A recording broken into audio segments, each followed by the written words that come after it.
All right, welcome back to ESA Winter 2021. We're raising money for Alzheimer Fonden, and you can find links to donate below. Thanks to Koei Tecmo Europe, Twitch, and ViewSonic for sponsoring us this event. But now it's time for Flying Fox's run of Sonic CD. Take it away. Hello, I'm Flying Fox, and with me on commentary is...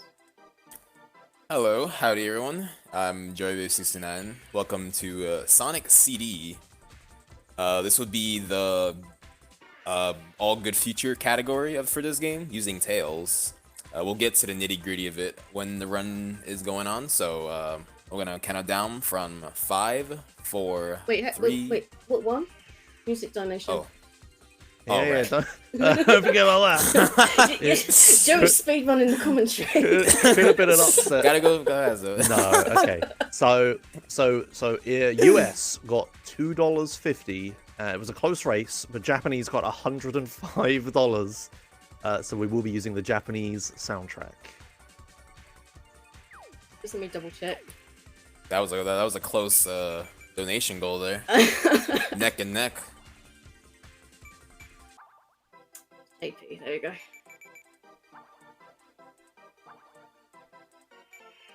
Okay, so usually I like to try and do some of the commentary, but I'm probably most likely not going to because this is a very difficult run to commentate and speedrun at the same time. So I think Joey's going to be doing most of it. Yeah, that's fair. Gotta get the run going. But yeah, with that, we'll count them down from 5, 4, 3, 2, 1, go. Good luck. Yeah. So, like I said before, this is Sonic CD 2011. This is the re-release version that came out on Steam at 2011. Who gets that? There's very minor differences in terms of mechanics. But one of the bigger differences is the introduction of Tails for this game. He wasn't originally in the version in 1993 for the Sega CD, so it does add an extra bit of uniqueness to this version. So this category, like I mentioned before, this is all good future. So what Flying Fox's goal here is to you will see signposts that says the past. And what she wants to do is maintain an X amount of speed for a small duration of time to time travel to a different level layout, which is a different part of the time period. And going to the past, there are these generators you have to destroy for every Act 1 and 2. And in order to get a good ending or a good future for each zone, she's going to have to backtrack to Controller failed me. Oh no. Oh yeah. So this is actually sorry. No worries. This is actually Flying Fox's first use of a controller that she just recently got. So she's currently breaking into it right now. But yeah, so every zone, every act, she's going to have to go to the past to hit a generator. But afterwards, she can just move on through the level after the generator is destroyed.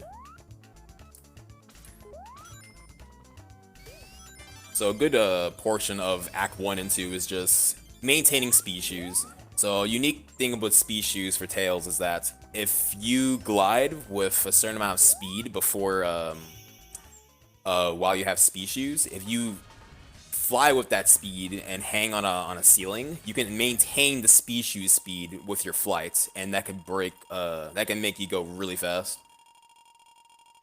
And another thing about the Japanese US soundtrack is that there's actually an RTA difference between the two. The Japanese soundtrack has a shorter act clear jingle, which we tallied each and every one of them, and it probably saves you over 40 seconds. So here you have Palm Tree Panic 3's boss fight.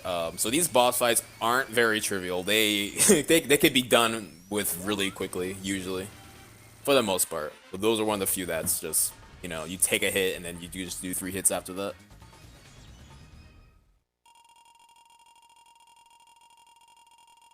So coming into Collision Chaos 1, she's going to have to backtrack a little bit to get to a red spring for a time travel. So, when you initiate a time travel, I just brought this up earlier. You cannot. You have to maintain the speed for a small duration of time.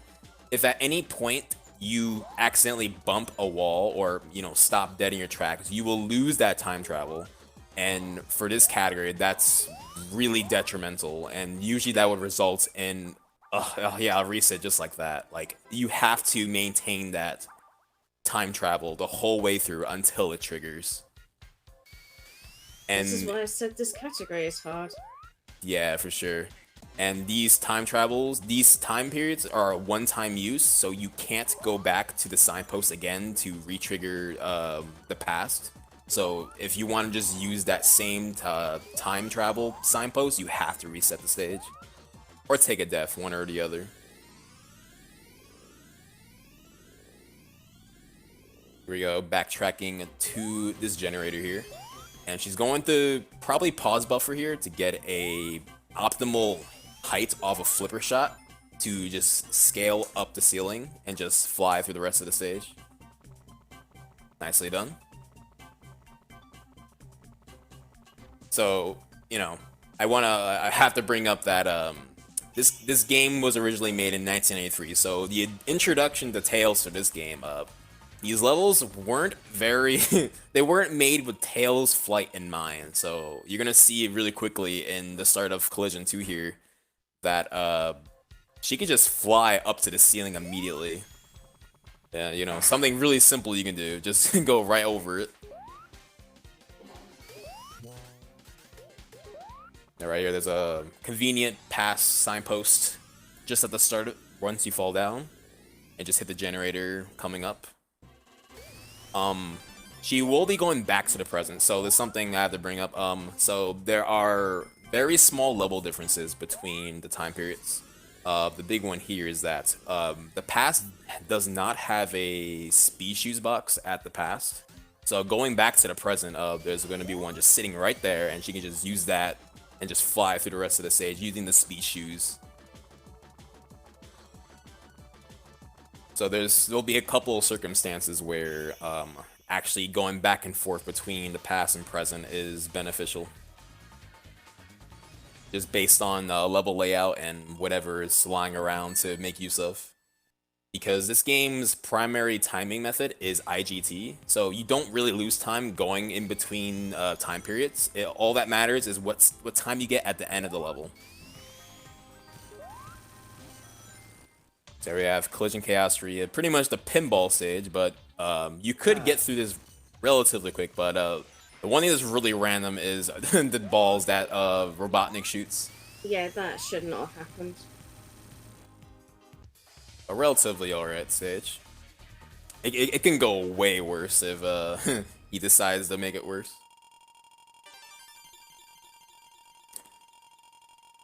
So coming up into Tidal Tempest, he's going to do land on the bottom crumbling floor and run up the slope to maintain enough height to reach the ceiling above. And nicely done.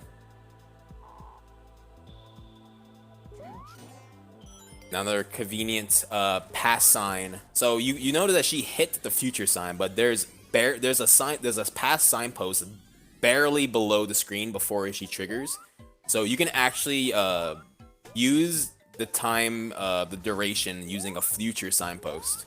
And then in the middle of you trying to time travel, you can touch another signpost and it'll just carry over to the other one. So you pretty much go to the past using the majority of the future duration.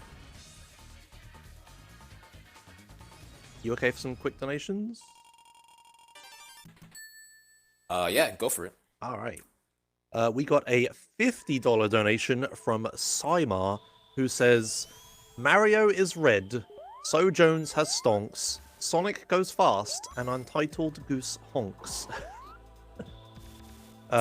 They put their $50 towards the Final Fantasy VII Remake 80% language for English. Thanks a lot. The Tidal Tempest 2 No difference from the normal beat the game category, for the most part. The normal route, the general fastest way to get through the stage, there is a generator just conveniently in your way. So, just gonna go to the past here, or has already gone to the past, but she's gonna keep that future to go to the present later, because there will be a better opening to get to the end of the stage here. So hitting the generator, going to the future, back to the present, so could avoid a somewhat sketchy spot where you could get crushed by a block that comes up and down in the past.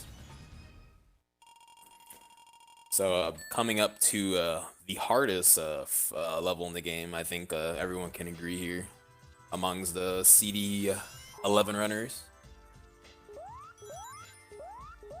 So she's gonna come up over here. She's gonna grab an invincibility monitor to hopefully make easy work with this boss fight here.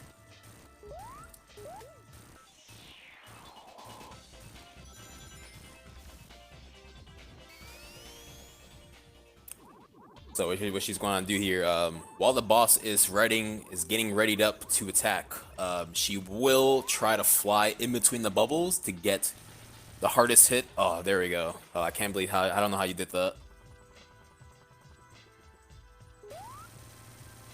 But yeah, that boss just has one hit, just takes one hit and it's gone. Needs a drink after that. Yeah, you deserve it. But yeah, the invincibility monitor there just makes easy work on that fight. From the Quartz Quadrant 1, she's going to fly up here for quick, easy access to a pass sign right here, and just try to maintain the top route as long as she can, because it's just the optimal route.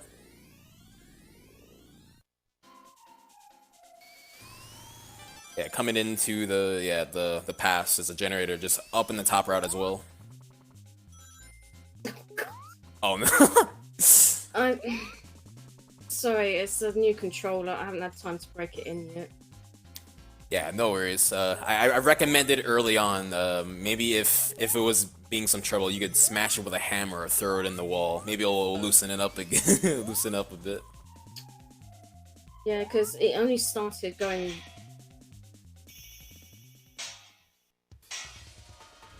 My dad's calling me. It's his birthday. Oh, he's just giving you good luck. That's all. No, he doesn't know I'm running. I don't know what I'm doing. I don't know what to do. He's just giving you good luck. That's all. That's not what you mean.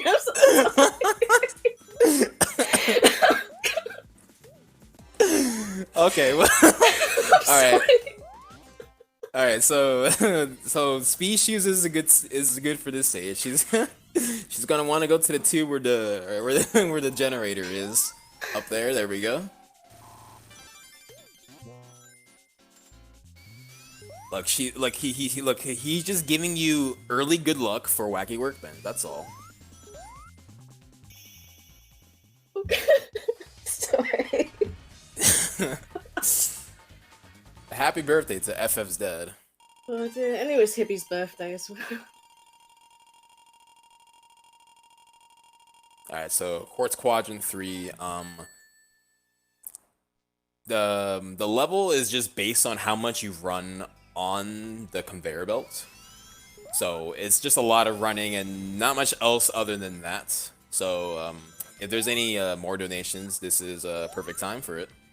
Alright, thank you. We have a couple. And before I read them, I'd just like to say I don't write the donations, I just read them, okay? We got $10 from Big the Dave, who says, "Why is Sonic CD Mario's favorite Sonic game? 'Cause he goes into the pasta." Okay, I didn't write it, okay? I'm just reading it.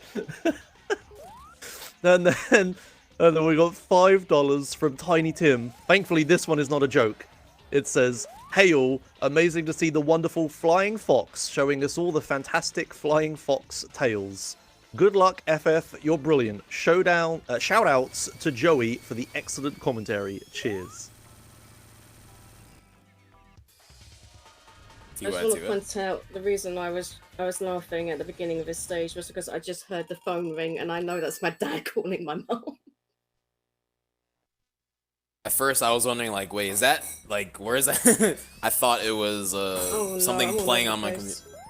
Oh, Oh, okay, so sorry, I've completely lost it now. There we go. Back on okay, track. so yeah, so Wacky Workbench 1 is probably one of the, if not the hardest stage in the run.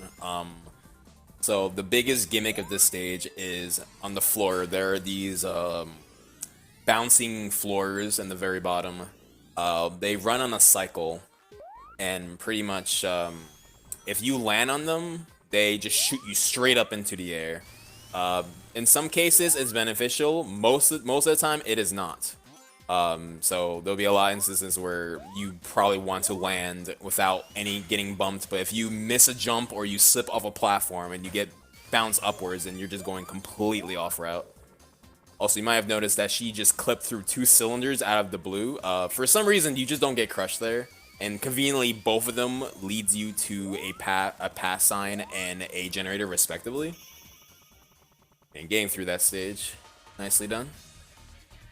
It's really easy for Wacky Workbench to just completely go wrong. If you're just off by a couple frames or a second, then just everything goes out of whack.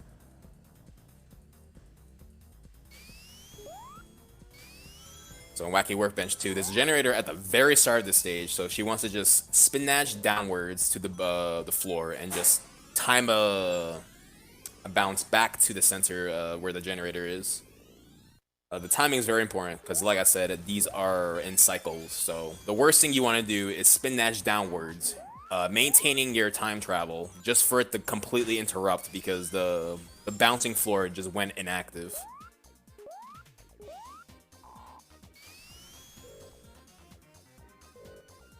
The rest of the stage is actually wanting to get the bounces off. If you're off, then you know they can be inactive and just completely throws you off. Luckily, that went out pretty well. Very, very nice. So this is the point where I'll probably shut up for like 20 seconds or so, because this is a fight that can take either it could be instant or take 20 extra seconds. So this boss fight, you have to have very precise glides to land on the platforms that spawns for each cycle. So just for Flying Fox's sake, I will shut up for this.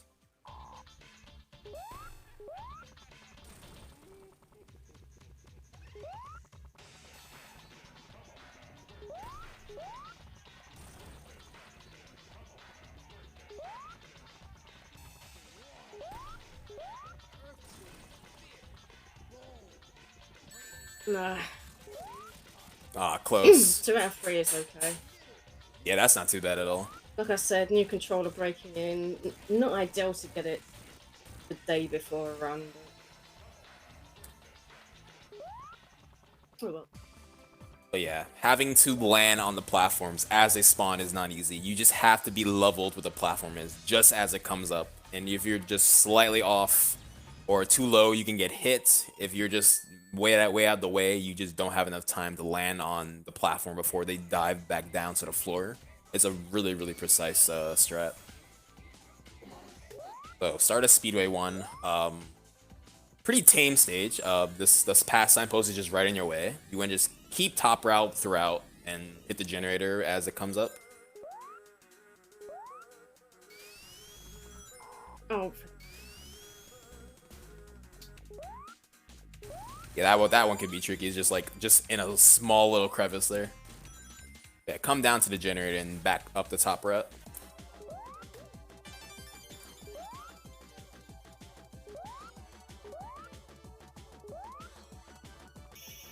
Nicely done. So Stardust Speedway 2, at the very bottom of the start of the stage, there is going to be another generator just sitting there. And lucky enough, a pass signpost is just right there as well. And afterwards, the route is just as normal as it is in the normal category. So there'll be little areas where there's conveniently a red spring just with a ramp, or maybe a red spring colliding with another red spring. And you can just use that to just cheese out a time travel if the opportunity arises. Because as long as you just maintain the speed, it doesn't really matter how you exactly traverse to the time period. If there's an easy way to like just maintain that speed, you could time travel with ease. Oh, I thought you were gonna go for the. I can't. I don't know how to do it anymore. So there is like a really rare chance where you can teleport. I can't even explain how it works. I don't know how it even works, but if you land or glide on the ground or a slope in a specific way, the game just gets confused and teleports you to the top of the level. I don't understand it, and I've seen it once, and it was in another marathon Flying Fox did. It's all to do with speed. I think. So here is Metal Sonic. He's actually in a very fixed speed, so there's not really a way you can speed up the fight. Even if you do fall behind, which Fox may or may not do a couple times, it doesn't really matter in the grand scheme of things, because the level doesn't end until Robotnik hits the right side of the screen, so all it is just maintain your speed and you'll be alright. This is not much going on, so another donation or two would be great. All right, sure. We got a few people wishing happy birthday. We got $5 from Seberon, who says, I had to donate after that clean Tidal Tempest boss kill. That's such a hard trick, and you executed it flawlessly. Also, happy birthday, Fox's dad. And then we got another $10 donation from Anonymous that just says, happy birthday to Flying Fox's dad. So yeah, thanks a lot for those, and yeah, happy birthday.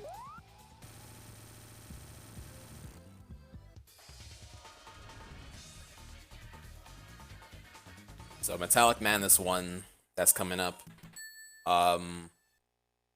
She will backtrack for a generator, and is another level where she's going to want to go back to the present just due to level layout changes.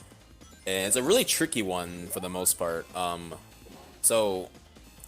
hasn't been an instance where time traveling gets you stuck inside of a collision of the level. So like I mentioned before, level layouts are different depending on the time periods you go to. So specifically for this stage, there's collision around where the generator is, and you can use that to clip into the ground when you go back to the present. So when you time travel, the game saves your coordinates of where you time traveled, where the time travel triggered. And if you time travel at a precise point, this may not work here. No, it's the controller's still not. You know what it is with brand new controllers? They're so sticky. Right. Yeah, so right there, the time travel could have got her stuck on the ground there, and she would have just been able to just go to the right and just jump past, just, you know, skipping a little, going around the whole section there. But yeah, if you get your coordinates to line up where the ground is, just before the time travel triggers, you can just get caught up there. It can save a little bit of time. So MM2, this is the last stage where this is the final level where she will have to go to the past. Conveniently, a very easy time travel here. You see those two red springs, just maintain the speed and don't have to do really much of that. Trial and error to get to the past. It's gonna be one small room going downwards to hit our final generator here.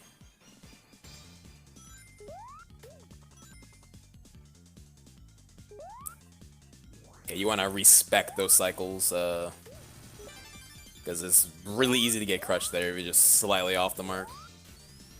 Now all she wants to do is just get up to the ceiling, fly over, and then that's smooth sailing from there.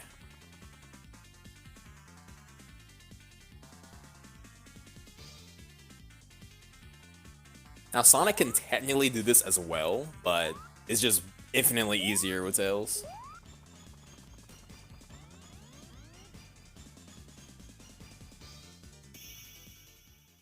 The funny little tidbit, you can do this as well in the 1993 version, but for some reason it does not trigger the signpost up there. But it does in CD11, which is pretty convenient. So final level, is going to take the invisibility monitor to get through, hopefully, the little flybot section here, or the little fireflies. The fireflies hitbox are very bizarre. It's really easy to get hit here if you're just slightly off, but that was pretty nice. So the final strat here is to hopefully get a double hit on this as Robotnik first comes down.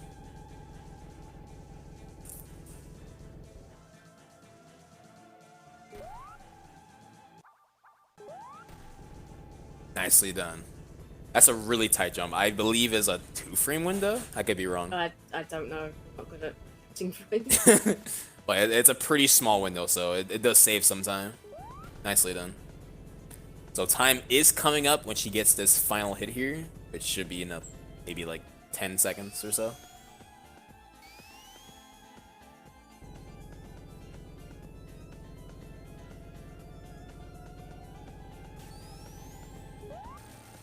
Time. That's time. GG's.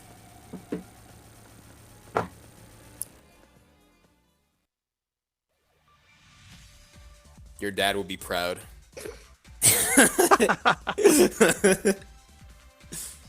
Wait, good stuff, Flying Fox. Thank you. Alright, yeah, thanks a lot. That was a great run. Yeah, if you've got any final shout outs or anything? Not really. Sorry. No? But yeah, shout outs to just, I guess, the Sonic speedrun community as a whole. Yeah, it's like, as well, especially for CD11, I say recently he's been getting some decent attention of the Tails category, so it's nice seeing the game just being broken to oblivion. It's nice seeing progression. I guess I could do shout outs to Dad. Yeah, of course, of course. That's what I was expecting you to say, of course, yes. Alright, well, fantastic. Thanks a lot. Alright, so that was Sonic CD by Flying Fox. Coming up next, we have Luigi's Mansion, No Out of Bounds by Pablo Bleeb 10. I'm probably not saying that right. But we will be back with that run shortly, so stick around.